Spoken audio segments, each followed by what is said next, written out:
7월 27일 수요일입니다. 오늘은 오바댜 1장 1절로 마지막 21절까지 말씀입니다.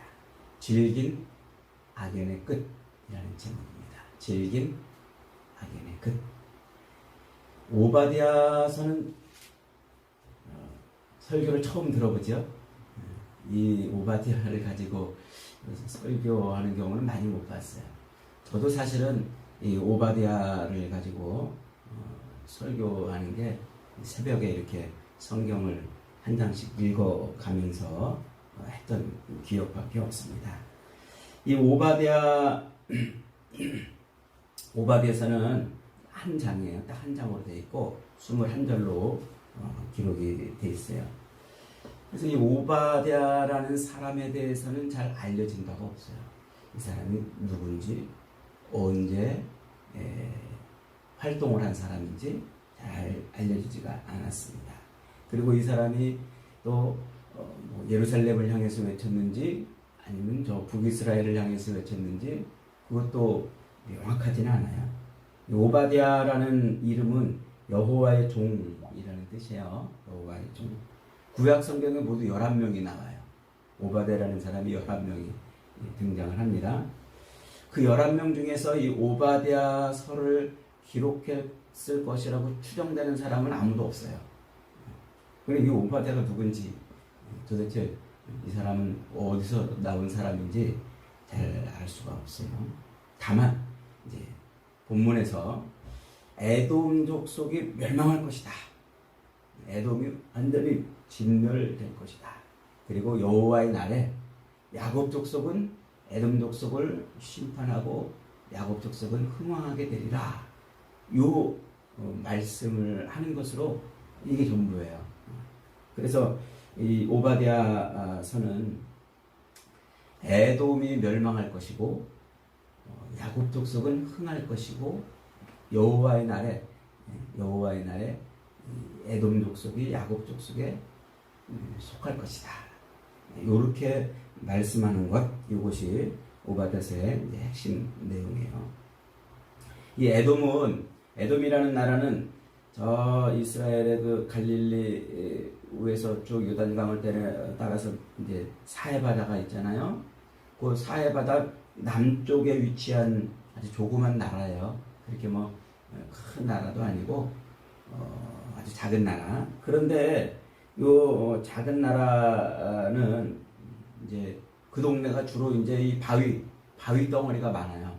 그 바위 색깔이 또 붉은 빛이 많이 났습니다. 아마 철분이 많이 들어있는 모양이죠. 그래서 그 붉은 빛이 많이 나는 그 동네에 사는 사람들, 그래서 에돔 불다, 에돔 이렇게 이제 불렀어요. 근데 이 에돔 족속은 실상은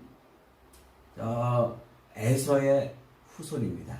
성경에서 에서는 붉은 빛을 띠는 그런 사람으로 묘사되고 있잖아요.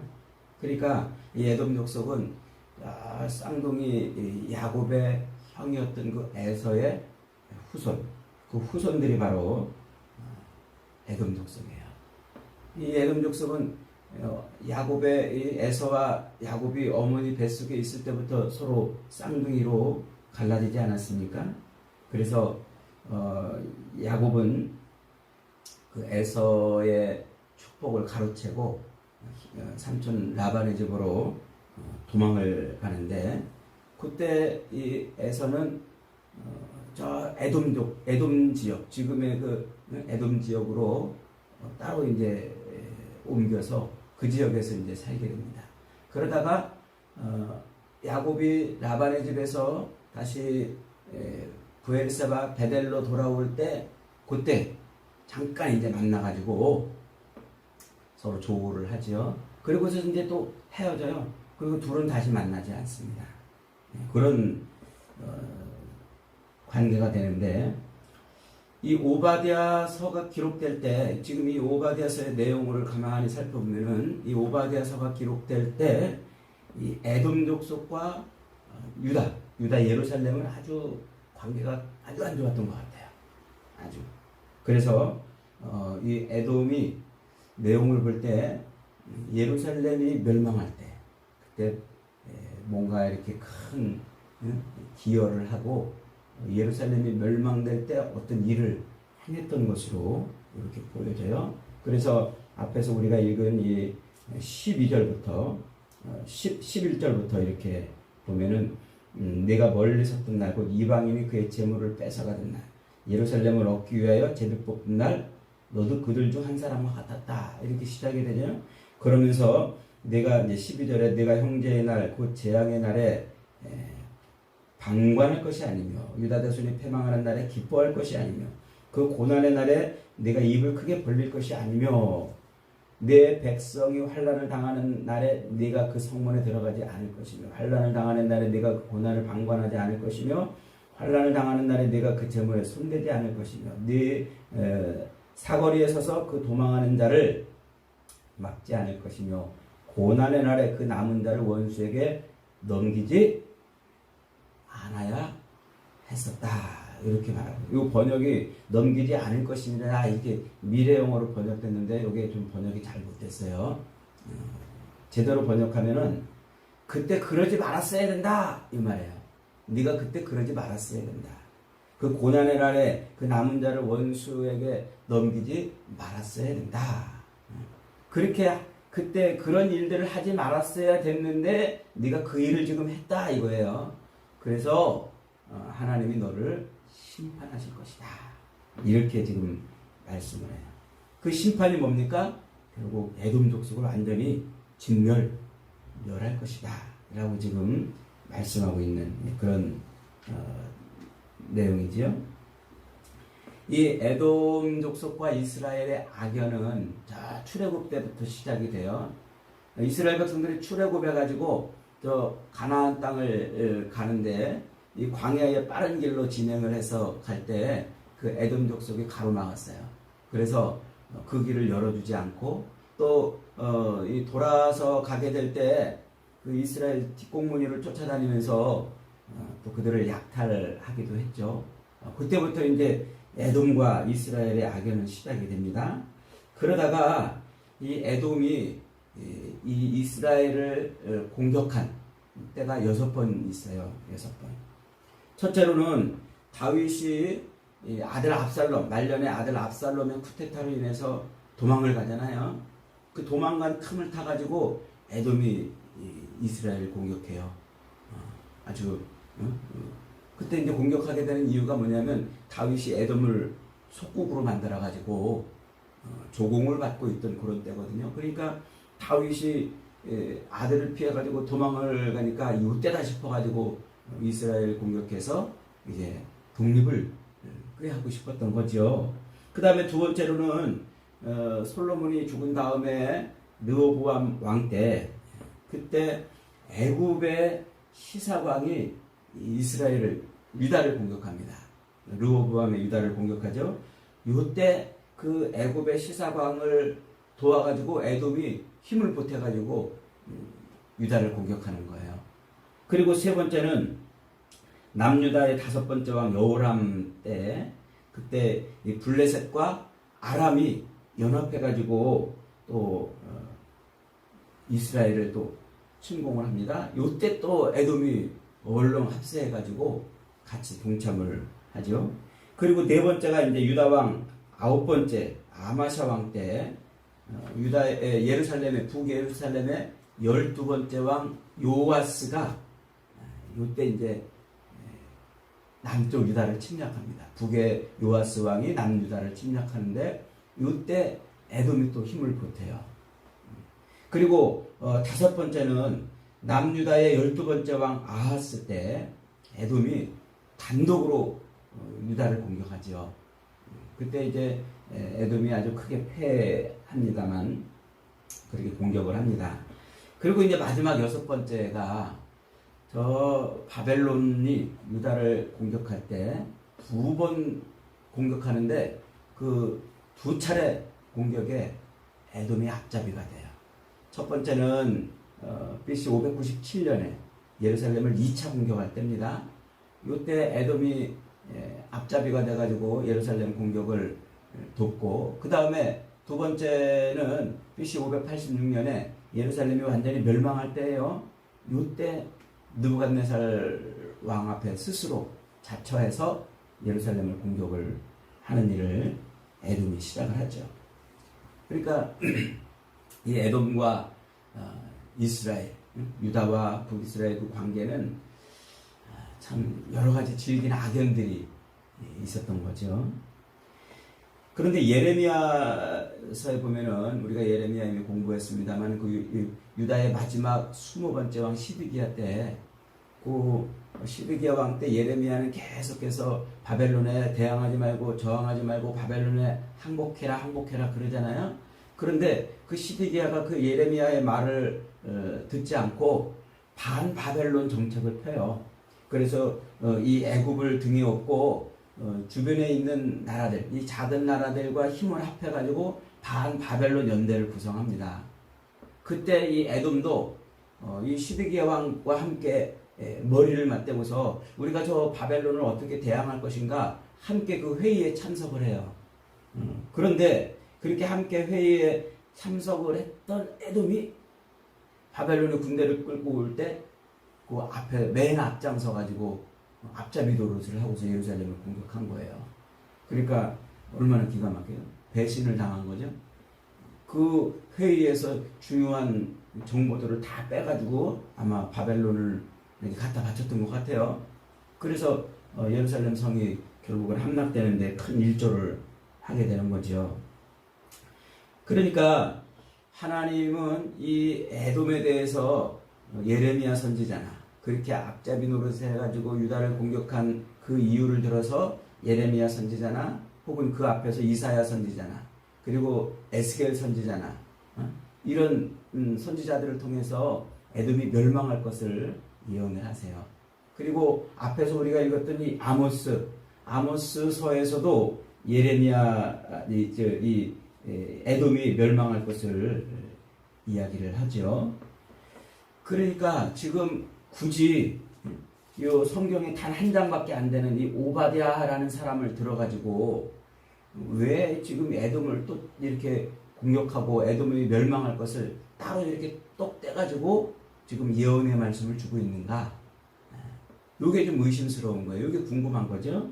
그 이유를 우리가 찾기 위해서 어저께 읽었던 아모스 9장 12절을 한번 좀 볼 필요가 있어요. 아모스 9장 12절을 한번 다시 읽어봅니다. 12절에 보니까 그들이 에돔의 남은 자와 내 이름으로 일컫는 만국을 기업으로 얻게 하리라. 이 일을 행하시는 여호와의 말씀이라. 이 말이 무슨 말이에요? 이게 무슨 말이냐면 이스라엘이 에돔을 이렇게 흡수한다는 거예요. 에돔의 남은 자를 이스라엘이 사로잡아서 그들을 흡수하고 그리고 에돔의 땅을 차지하게 될 것이다 하는 거죠. 그리고 이 말은 이제 에돔이 완전히 멸망할 것이라는 거예요. 지구상에서 에돔은 사라질 것이라는 거예요. 그리고 에돔의 남은 자들이 이스라엘 속으로 녹아 들어가 가지고 에돔이라는 나라는 이제 사라지고 만국을 기업으로 얻는데 쓰임 받을 것이다. 이렇게 지금 예언을 하고 있는 거예요.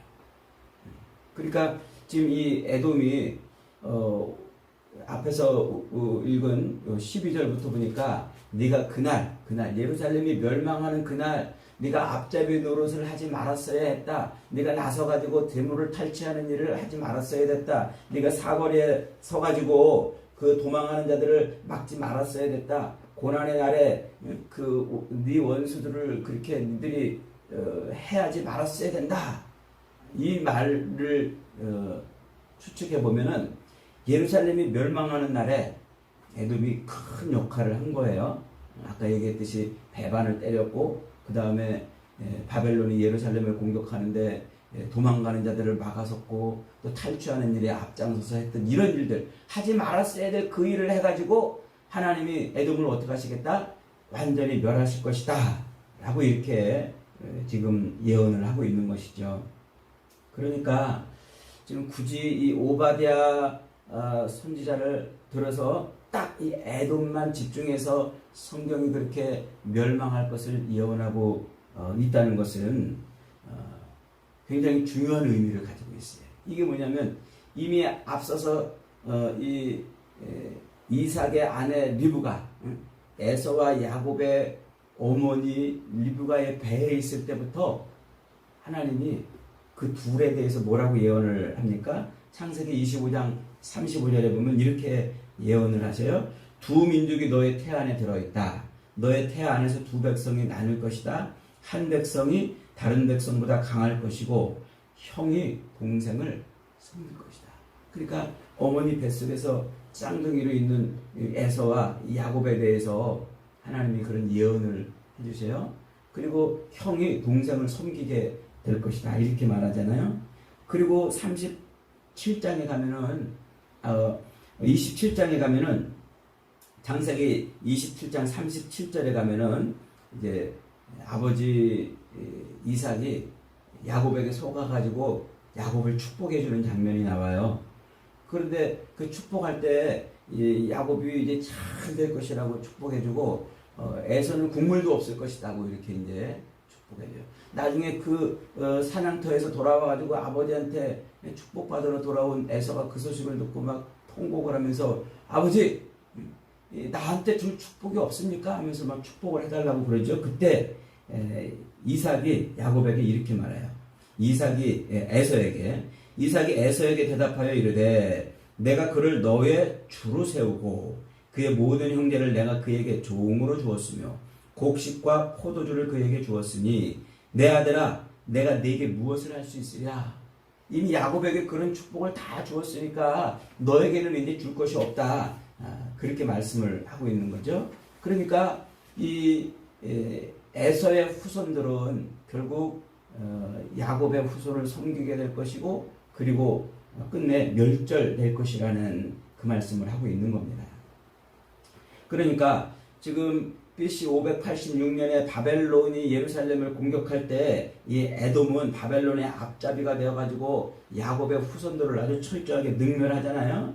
그러니까 이 예루살렘 백성들은 한편으로 보면 저 바벨론도 아주 치가 떨리게 싫었겠지만 함께 바벨론에 대항하자고 회의까지 했다가 배반을 때린 그 에돔 족속에 대해서는 얼마나 더 기가 막힐까요? 그들은 조상 때부터 형제의 나라잖아요. 한 배에서 났잖아요. 그러니 그 에돔에 대한 배신감과 상실감이 얼마나 컸겠어요. 바벨론의 포로로 끌려가면서도 유다 백성들은 이 에돔 족속에 대한 이 분노와 이 상실감이 아마 대단했을 것입니다. 그때 하나님이 바벨론의 포로로 잡혀가는 그 백성들에게 에돔이 어떻게 멸망할 것인가를 선포하심으로써 그들을 위로하고 끝내 여호와의 날, 즉 유다 백성들이 바벨론에서 돌아와 하나님의 온전한 나라를 다시 세우는 그 여호와의 날, 그날에 대한 소망과 기대를 오늘 이 말씀을 통해서 주시는 거예요. 그래서 17절부터 마지막 절까지 여호와의 날이 도래하면 야곱 족속은 다시 흥왕할 것이고 에돔은 흔적도 없이 사라질 것이라고 말해요. 17절 다시 봅니다. 오직 시온산에서 피할 자가 있으리니 그 산이 거룩할 것이요 야곱 족속은 자기 기업을 누릴 것이며 야곱 족속은 불이 될 것이며 요셉 족속은 불꽃이 될 것이요 에서 족속은 지푸라기가 될 것이라. 그들이 그들 위에 붙어서 그들을 불살할 것인즉 에서 족속에 남은 자가 없으리니 여호와께서 말씀하셨다. 이 예언은 애굽 족속이 완전히 멸망할 것인데 그리고 야곱 족속에 붙어가지고 야곱 족속의 흥왕을 도울 것인데 이 예언은 실제로 역사에서 그대로 성취가 돼요. 그러니까 이 팔레스타인을 정복한 이 바벨론의 느부갓네살 왕이 그걸로 딱 끝내지 않고 581년에 에돔을 또 정복해요. 그리고 에돔 백성들을 이곳저곳으로 흩어버리죠.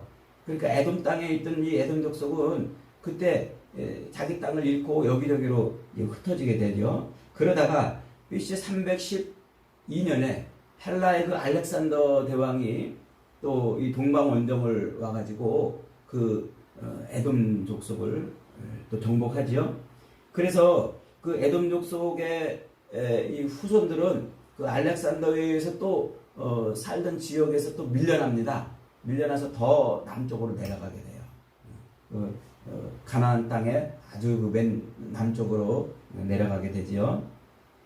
그렇게 내려가는 그 지역, 그 헬라에 의해서 밀려서 쫓겨나갔던 그 지역을 이두메라는 이렇게 불러요. 이두메라는 이름으로. 그 지역이 이두메 지역인데, 또 재미있는 것은 그렇게 역사가 흘러가다가 BC 130년쯤 유다의 그 마카비 가문이 들어서서 그 마카비가 이 헬라를 물리치고서 그리고서 잠깐 독립을 합니다. 그래서 그때 마카비 왕조 시대라고 이렇게 부르는데, 그 마카비 왕조 시대인 BC 130년쯤에 요한 힐카누스라는 왕, 이 유다의 왕이죠. 잠깐 독립을 한 이 유다의 왕 요한 힐카누스라는 요 유다의 왕이 그 이두메 지역에 있는 이두메 사람들, 즉 에돔의 후손들이죠. 그 이두메 사람들을 전부 다 강제로 개종을 시켜요. 그리고 강제로 할례를 시켜요. 그러니까 이 에돔의 후에 에돔의 후손들은 전부 강제로 할례를 받아가지고 다 유대인이 돼버려요. 어쩔 수 없이 다 유대인이. 그래서 에돔 족속의 유대인에 편입이 되는 거죠. 그러다가 BC 37년에 저 로마의 이 뒤를 받아가지고 우리가 잘 아는 헤롯 대왕, 그 헤롯 대왕이 유대의 왕이 됩니다. 그 헤롯 대왕이 누구냐면 바로 이 이두메 출신이에요. 에돔 족속이에요. 그때 강제로 개종을 해가지고 유대인에 편입된 바로 그 에돔족, 그 에돔족의 후손이 바로 헤롯 대왕이에요. 그가 왕이 돼가지고 유다를 통치하는 일이 벌어지잖아요. 그러니까 지금 이 이두메인들은 그 뒤로는 이제 유다에 완전히 편입이 돼가지고 흔적도 없이 사라지게 되고, 이스라엘 족속의 유다의 그 흥왕, 야곱 족속의 흥왕을 돕는 그 일에 쓰임받게 되는 거예요. 예언이 이렇게 성취가 됐어요. 그러니까 지금 오바댜서는 이 어머니 리브가의 태에서부터 시작된 그 예언이 어떻게 성취가 되고 어떻게 이루어질 것인지를 또다시 예언해 주는 거예요. 그러니까 어머니 뱃속에부터 시작된 그 질긴 그 악연이 하나님의 예언을 통해서 어떻게 성취가 되는가. 그러니까 하나님은 그 리브가의 배에서 있었던 그 쌍둥이들을 예언하고 그 이삭의 축복을 통해서 예언하신 그 예언이 이루어지게 하기 위해서 얼마나 공을 들여가지고 역사를 이루어 가십니까? 그러니까 그 역사의 퍼즐들을 하나님이 예언을 이루시려고 맞춰가고 있는 겁니다. 그래서 본문은 마지막 이렇게 끝내요. 21절에 구원받은 자들이 시온산에 올라와서 에서의 산을 심판하리니 나라가 여호와께 속하리라. 이중적인 예언이죠. 1차적으로는 아까 얘기했듯이 하스몬 왕족 요한 힐카누스 왕에 의해서 이제 이 에서의 산이 심판을 받고 그들이 완전히 유다족 속에 예루살렘에 이제 편입이 되는 그런 역사를 이제 말하는 것이죠. 그리고 둘째로는 여호와의 날, 즉 메시아 왕국이 임할 때에 그때 시온산에서 에서의 산을 심판한다 말하는데, 그 에서의 산이 바로 세상을 대표하는 그런 이중적인 의미를 담고 있어요. 그러니까 세상 나라가 심판받고 하나님의 나라로 완전히 다 편입이 될 것이다. 종말론적 심판을 얘기하고 있는 거죠. 그러니까 하나님의 백성들을 괴롭히고 하나님의 백성들을 탈취하고 그리고 그 앞잡이가 돼가지고 그렇게 배반을 때렸던 그 에서의 후손들 에돔족은 그렇게 여호와의 날에 끝내 모든 것이 다 파멸에 이르고 만다는 것입니다. 그러니까 지금 이 오바댜서는 무엇을 우리에게 보여주려고 하는 거니까, 어머니 리브가의 배에서부터 시작된 그 하나님의 예언이 어떻게 마지막 끝을 맺을 것인가를 지금 우리에게 보여주고 있는 아주 중요한 말씀이에요. 그러니까 세상 모든 일이 다 어떻게 된다는 거예요. 이게 어쩌다 되는 일이 아니고, 세상 모든 일이 다 우연히 벌어지는 일이 아니고, 하나님이 그 퍼즐 조각을 하나하나 일일이 그 예언을 성취하기 위해서, 하나님이 선포하신 그 예언대로 세상 역사가 굴러가기 위해서 하나하나 퍼즐 조각처럼 맞춰가고 있다는 거예요. 이게 오바댜서가 지금 우리에게 보여주고 있는 아주 중요한 말씀입니다. 여러분, 세상의 모든 일들은 어쩌다가 일어나는 일이 없다는 거예요. 다 하나님의 예언대로 지금 성취가 되고 있어요. 그래서 바울은 데살로니가 교인들에게 이렇게 말합니다. 데살로니가전서 5장 16절부터 항상 기뻐하라, 쉬지 말고 기도하라, 범사에 감사하라. 이것이 그리스도 예수 안에서 너희를 향하신 하나님의 뜻이니라. 성령을 소멸하지 말며 예언을 멸시하지 말아라.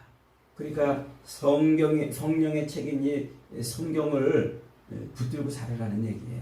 그 다음에 베드로 사도도 베드로후서 1장 20절 21절에서 이렇게 권면합니다. 먼저 알 것은 성경의 모든 예언은 사사로이 풀 것이 아니니 예언은 언제든지 사람의 뜻으로 낸 것이 아니 오직 성령의 감동하심을 받은 사람들이 하나님께 받아 말하는 것이다. 그러니까 성경의 예언이 뭐라는 거예요? 성령의 감동하심을 받아서 기록된 예언이고 그 예언이 하나님이 세상 역사를 굴려가는 원동력이 된다는 거예요. 그래서 그 예언을 성취하기 위해서 하나님은 세상 역사를 이렇게 퍼즐 조각 맞춰가듯이 맞춰가고 있다. 그것을 지금 오바댜서는 우리에게 보여주고 있어요. 여러분, 우리 그리스도인들에게 남은 예언이 뭐예요? 우리 이제 그리스도인들이 성경 예언 중에서 바라봐야 될 예언이 뭐가 하나 있습니까? 그게 사도행전 1장 8절, 1장 11절에서 말씀하고 있는 갈릴리 사람들아 어찌하여 서서 하늘을 쳐다보느냐? 너희 가운데 하늘로 올리우신 이 예수는 하늘로 가심을 본 그대로 오시리라. 주님이 다시 이 땅에 오시리라는 마지막 남은 예언이잖아요. 그래서 그 마지막 남은 예언을 우리가 붙들고 살아야 된다는 거예요. 그래서 요한계시록에서 요한계시록 1장 3절에서 이렇게 말해요. 이 예언의 말씀을 읽는 자와 듣는 자와 그 가운데 기록한 것을 지키는 자는 복이 있나니 때가 가까우니라. 여러분, 성경은 예언을 선포하고 그 예언이 이루어지도록 하나님은 역사해 가시고 예언이 선포되고 그 선포된 예언대로 하나님은 이루어 가시는 것입니다. 이제 마지막 남은 예수님의 재림, 다시 오겠다는 이 예언을 하나님은 이루시려고 세상 역사를 끌고 가십니다. 이 질긴 악연의 끝이 예언에서 시작돼서 예언으로 끝나는 것을 우리가 놓치지 말아야 됩니다. 오늘도 세상 모든 일은 하나님의 이 예언에서 시작이 되고 그 예언을 성취하시려는 하나님의 섭리 가운데 있는 줄 믿으시기 바랍니다. 오늘도 이 예언을 붙들고 승리하는 저와 여러분 되시기를 주님의 이름으로 축복합니다.